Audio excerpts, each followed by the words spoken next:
안녕하세요. 예, 안녕하세요. 자, 오늘부터는 이제 법인세 진행하도록 하겠습니다. 자, 워크북 1권입니다. 1권의 1-1쪽입니다.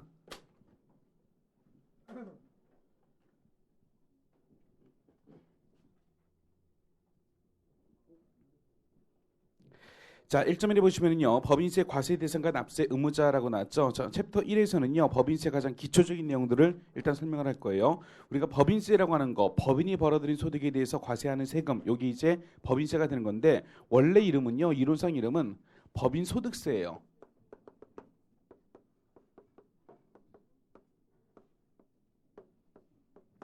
법인이 벌어들인 소득에 대해서 부과하는 세금이 법인소득세, 그 다음 또 하나, 이제 개인소득세. 요거는 이제 개인이 벌어들인 소득에 대해서 붙는 세금이 개인소득세예요. 이론상 그렇게 부를 수 있는데 일단 우리나라 이렇게 부르면 너무 이름이 길기 때문에 법인소득세는 소득자 빼가지고 그냥 법인세라고 부르고 있는 거고 개인소득세는 그냥 개인자 빼가지고 소득세라고 부르고 있는 거예요. 그래서 우리나라에서 법인세 그러면 법인이 벌어들인 소득에서 붙는 세금이고 그 다음에 소득세 그러면 개인에 대한 세금이다. 이렇게 보시면 되고 우리가 지금 보고자 하는 거는요. 이쪽 부분 법인세 부분 이쪽 내용을 공부하려고 하는 거예요. 자, 그러면은요. 이번에 과세 대상 소득이라고 돼 있죠? 자, 법인이 벌어들인 소득에 대해서 과세한다라고 있습니다. 그럼 법인이 벌어들인 소득은 어떤 소득이 있냐라는 거예요. 크게 세 가지 소득이 있습니다.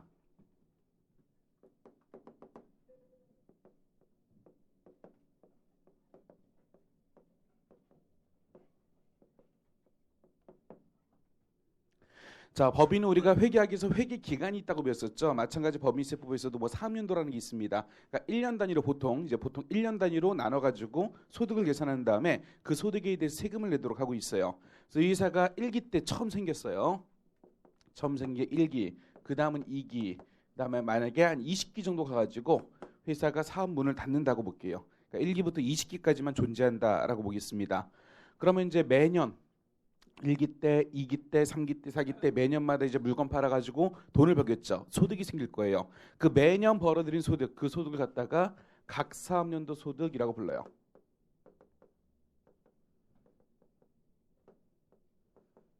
매 사업년도의 정상적인 영업활동을 통해서 벌어들인 소득, 그거를 각 사업년도 소득이라고 부르게 됩니다. 이 소득이 생겼으면 이게 이 법인의 정상적인 소득이니까 법인세 매기겠다라는 거예요.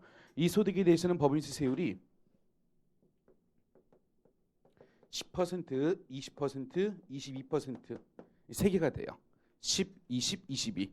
이 수는요 소득 크기에 따라서 결정이 되는 거예요. 그래서 만약에 소득이 2억 원 아래다 그러면은 10%만큼 과세가 되는 거고 2억 넘고 200억은 안 된다 그러면 20% 과세가 되는 거고 200억 넘는다라고 한다면 22% 과세가 되는 거예요. 3단계 초과 누진세율이 되는 겁니다. 자, 밑에 표 안에 세율 쪽 보시면은요. 각 사업년도 소득에 대한 세율은 요거는 기억합시다. 상식적인 얘기예요. 자, 2억 원 이하는 10%, 2억 원 초과, 200억 이하는 20%, 200억 초과다. 그럼 22%가 되는 거예요. 자, 그럼 만약에 각 사업년도 소득이 250억이라고 볼게요. 그럼 산출세액은 어떻게 계산하는 거예요? 산출세액은. 자, 초과 누진적으로 계산하는 거예요. 일단 2억까지 몇 퍼센트 세율이요?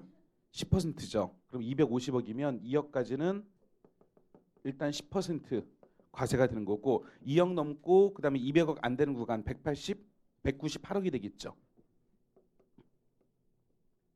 여기 몇 퍼센트? 20% 여기 되는 거고요. 그다음 200억 넘는 부분은요. 50억이 되겠죠. 이 부분에 대해선 22%. 이런 식으로 세액을 계산하겠다라는 거예요. 그러니까 250억일 때 전체 금액에 대해서 22%가 아니라 자 2억까지는 10%, 2억부터 200억까지는 20%, 그럼 200억 넘는 부분에 대해서 22% 누진적으로 적용을 하게 되는 거예요.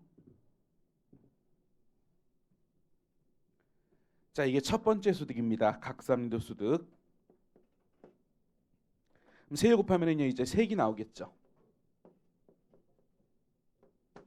이 세액은 언제까지 내려가냐면 만약에 2기가 1월 1일부터 12월 31일까지였다고 볼게요. 그럼 12월 31일까지 벌어들인 소득을 이제 12월 31일 끝나고 나서 계산을 해요. 계산하는데 한 3개월 정도 걸린다고 보는 거예요. 그래서 3월 31일까지 세액을 신고 납부하게 됩니다. 그 밑에 신고 납부 부분 보시면 각 사업년도 종료일이 속하는 달의 말일부터 3개월 이내라고 돼 있죠. 12월 31일 날 끝났다. 그럼 3개월 이내는 언제가 되는 거예요? 3월 31일까지가 되겠죠. 근데 주의할 게 있어요.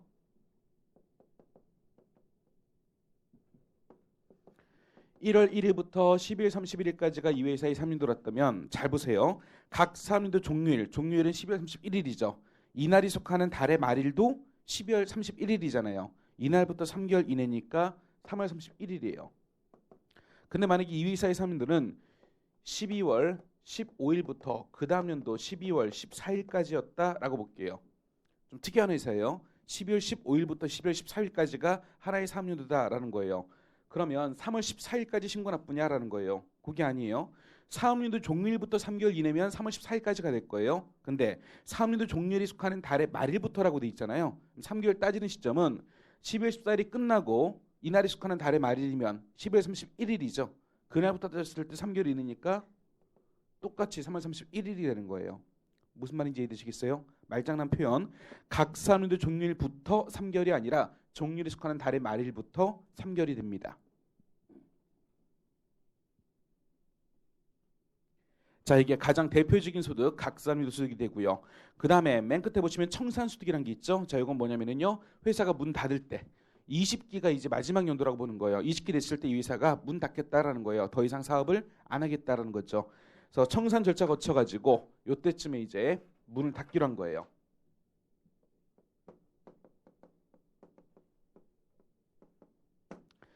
문을 닫으면 또 발생하는 소득이 청산소득이라는 소득이 발생하게 됩니다. 자, 문 닫게 되면 어떻게 하는 거예요? 회사 입장에서는. 그동안 이제 사업을 영위해서 여러 가지 자산이 있을 거고 여러 가지 부채가 있을 거예요. 이 자산 부채가 있는데 이날 현재 자산 부채를 다 팔아야 되겠죠. 이 회사가 없어지는 거니까 다 팔아가지고 돈으로 환가를 해요. 돈으로 바꿔요. 그 돈을 이제 마지막 주주들한테 다 나눠주고 회사 문 닫으면 되는 거예요. 만약에 주주가 한 명이다. 이 친구가 이 회사의 주인이에요. 자, 근데 자산이 만약에 100원이 있었고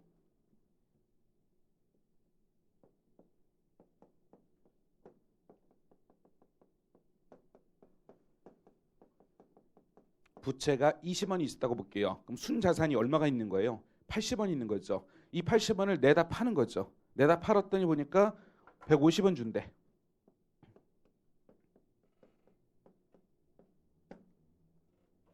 80원짜리 순자산을 내다 파니까 이제 150원 들어오는 거예요. 150원 들어온 걸 이제 누가 가져가겠어요? 주주가 가져가게 되겠죠. 자, 회사 입장에서는 마지막에 팔 때 이득이 생긴 거죠. 순자산으로 80원짜리인데 얼마에 팔았습니까? 150원에 팔았으니까 70원만큼 이득이 생겼어요. 그 이득을 청산소득이라고 부르는 거예요. 문 닫을 때 마지막에 발생한 소득이라는 거죠. 그 소득에 대해서도 법인세를 매기겠다라는 거예요. 얘는 그동안 지금 자산 가치가 150원이 된 건데 그동안 과세가 안 됐던 거잖아요. 마지막에 이제 문 닫을 때 발생한 소득이 되기 때문에 그때 이제 과세하겠다라는 겁니다. 얘도 마찬가지. 청산소득이 생겼으면 여기다가 법인세 세율 곱하는 거예요. 자, 이 세율은 각 사업연도 소득하고 똑같은 세율이에요. 10%, 20%, 22% 세 개 중에 이제 하나가 될 거예요.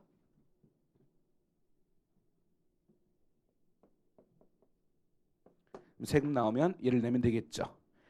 자, 끝에 보니까 의입니다. 먼저 해산으로 인해서 청산할 때 발생하는 소득, 회사 문 닫을 때 이제 회사 끝낼 때 나타나는 소득에 대해서 내는 세금이다라는 거예요. 세율은요. 각 사업연도 소득에 대한 세율하고 똑같습니다. 2억 원 이하는 10%, 2억 원 초과 200억 이하는 20%, 200억 넘는 부분은 25%. 요 세율이 되는 거고요. 자, 신고 납부입니다. 이렇게 세 개 나왔으면은요. 자녀재산가액 확정일이 속하는 달의 말일부터 3개월 이내라고 돼 있죠.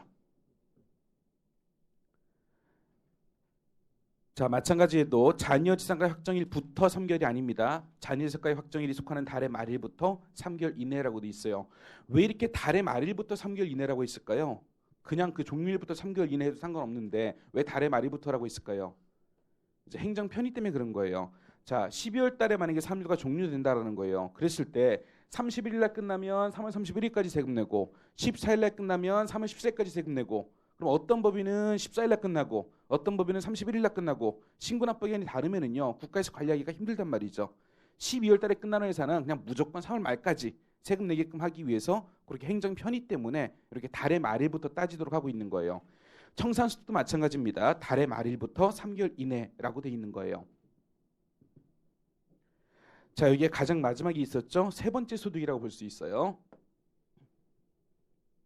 자, 근데 중간에 뭐가 있냐면 토지 등 양도소득이라고 돼 있죠. 토지 등 양도소득. 자, 이 얘기예요. 만약에 이기 아까 1월 1일부터 12월 31일까지 번 소득은 각산도 소득으로 잡히게 됩니다. 1년 동안 번 소득은. 근데 요 소득 중에 특이한 소득이 있는 거예요.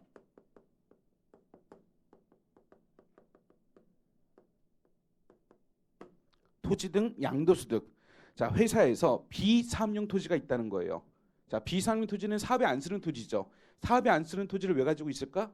투기 목적으로 가지고 있을 수 있겠죠. 그다음 보니까 법인이 주택을 가지고 있어. 법인은 주택이 필요 있어요, 없어요? 주택은 개인한테 필요한 거지 법인은 주택이 필요가 없단 말이죠. 근데 법인이 주택을 가지고 있어. 왜 가지고 있을까? 뭔가 투기성이 있다는 거예요. 투기 목적으로 주택이나 사업에 안 쓰는 토지 이런 토지를 가지고 있을 수 있다는 건데 그거를 이기 중에 회사가 팔았다라는 거예요. 팔아서 양도 차익이 생긴 거예요. 자, 이거는 투기 거래로 인해 가지고 생긴 양도 차익이잖아요. 이런 거는 그냥 원래 법인세율 10, 20, 22 이것만 과세해서는 안 되겠다라는 거예요. 뭔가 추가로 더 과세해서 이런 투기 행위를 억제해야 되겠다라는 거예요. 그래서 이런 소득에 대해서는 추가적으로 과세를 하게 됩니다. 토지 등 양도소득을 별도의 소득으로 봐가지고 여기에 10%만큼 얘는 더 과세하겠다라는 거예요. 그래서 이 세금을 토지 등 양도소득에 대한 법인세로 해가지고 추가로 걷는 거예요. 여러분 주의하실 게 있는데 이 토지 등 양도소득은 이미 이기소득이 잡혀 있어요. 이미 잡혀 있어가지고 각산도소득에 대한 법인세를 일단 세금 한번 내고 있습니다. 내고 있고 추가적으로 한 번 더 내는 거예요. 그러니까 이중과세 측면이 있는 거예요. 원래 법인세 내는 건 당연히 내는 거고 거기다 추가적으로 이 소득에 대한 세금을 더 내는 거다라는 겁니다. 여기 이제 두 번째 소득.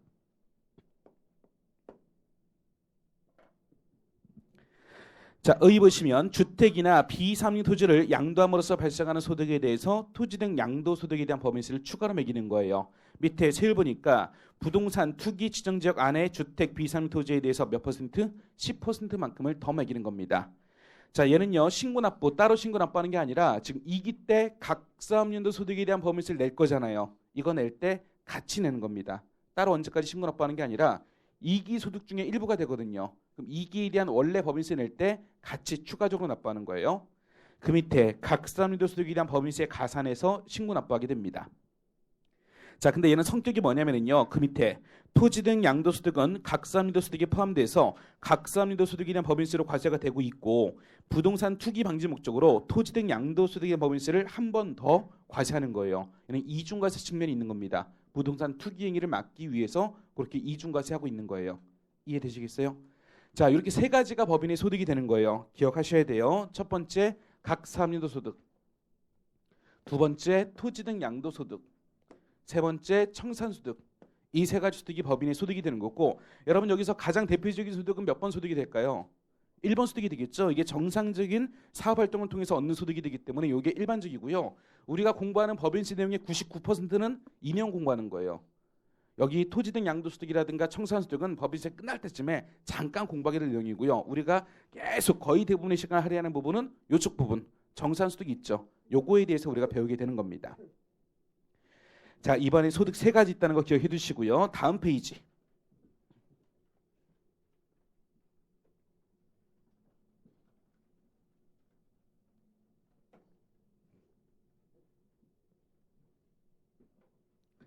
자, 이제 볼 거는요. 그럼 법인의 소득에 과세한다고 해가지고 지금 소득 세 가지 내용을 봤고요.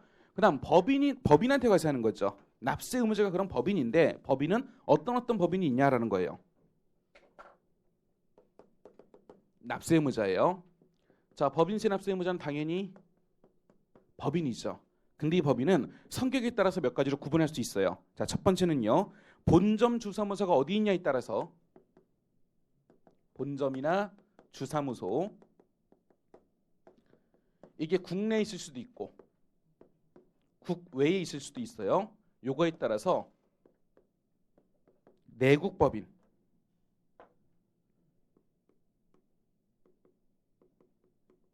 그다음 외국법인 이렇게 두 가지로 분류하게 됩니다. 자, 이 회사의 본점. 자, 본점이라는 거는 이제 보통 이제 본거지 말하는 거죠. 이 회사의 본거지. 주사무소도 본거지 말하는 거예요. 근데 보통 이제 영리법인의 본거지를 본점이라고 부르고 비영리법인의 본거지를